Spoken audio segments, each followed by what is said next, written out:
Have you ever wondered if heaven is for real? Well, after a brush with death, a young boy may have the answers millions of us are looking for.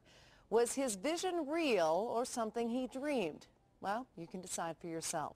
Natalie Tisdale tells us why people are so interested in this little boy from Nebraska.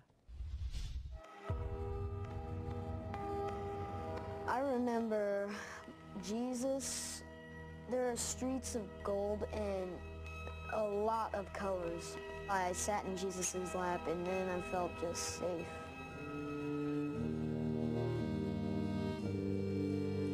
It sounded like a story dreamed up by a little boy, but to understand what Colton Burpo said, you have to hear what he did.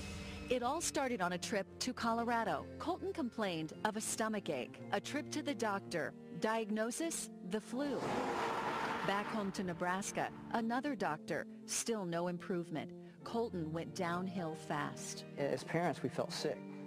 You know, we could have done different. Man, we did this wrong. Turns out for 5 days he suffered misdiagnosed. The then 3-year-old had a ruptured appendix. While in surgery, his parents, Todd and Sonia, prayed in separate rooms. They thought they had lost him. Miraculously, after a difficult recovery, Colton survived. But his story is far from over. There were things Colton did and things he said after the surgery that were out of the ordinary.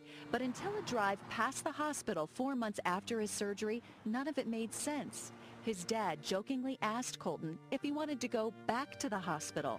His response? But you know, Dad, and he looks at me in the mirror and I'm looking at him. He says, the angels, they sang to me while I was there. I remember looking in the mirror and he's just dead serious. Colton's story about heaven was about to begin. And I look at my wife and she looks at me and it's like, has he spoken to you? She's like, no. Her eyes are about probably as big as mine and I'm sitting here going, he's never talked to me about angels before. While in heaven, Colton says he saw many things and met many people, including Pop, his great-grandfather who died 30 years before Colton was born.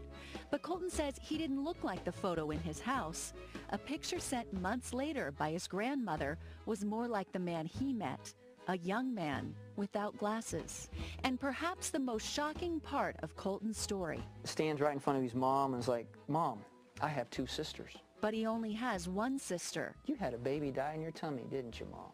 His parents never told him about the miscarriage. She looked familiar and then she started giving me hugs and telling me that she was glad to have someone from her family up there. Over time, this young man's visions became more real, from his description of Jesus to his talks with God, even a discussion about Armageddon. I actually got a glimpse of it.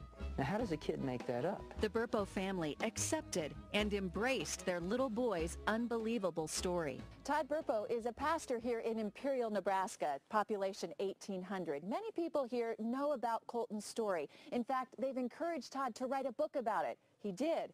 Here it is. It's a New York Times bestseller. It wasn't something Todd wanted to do or even knew how to do, but he did exactly what he did the night Colton laid on that table near death. He prayed. God, if this is really you, I kind of laid my fleece out and I said, you know, I don't know how to publish a book, but if you really want me to do this, you're going to have the publishing industry find me. And it wasn't long before that actually happened. So far, 500,000 books have been printed. Bookstores across the country are trying to get more copies. They're on ebook readers, audio tape. There's even talk of a movie. It's a lot for this small-town family. We never imagined it to go where it is. There's a peace I've come to know. As for Colton, he's a pretty straightforward 11-year-old.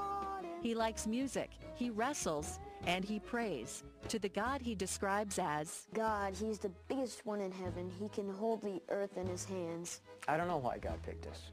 We're just normal people, but God did a remarkable miracle for us. Natalie Tisdale, Fox 31 News.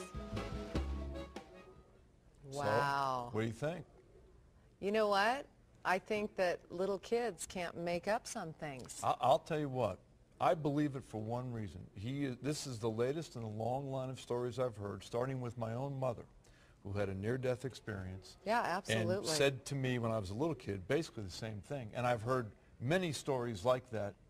It's amazing. Who are we to say it's No, absolutely. And I want to hear more from the little boy. That's a fascinating story. Have to get the book. That is a great story. Great story. All right, we're into another cold night out there. Currently out of DIA.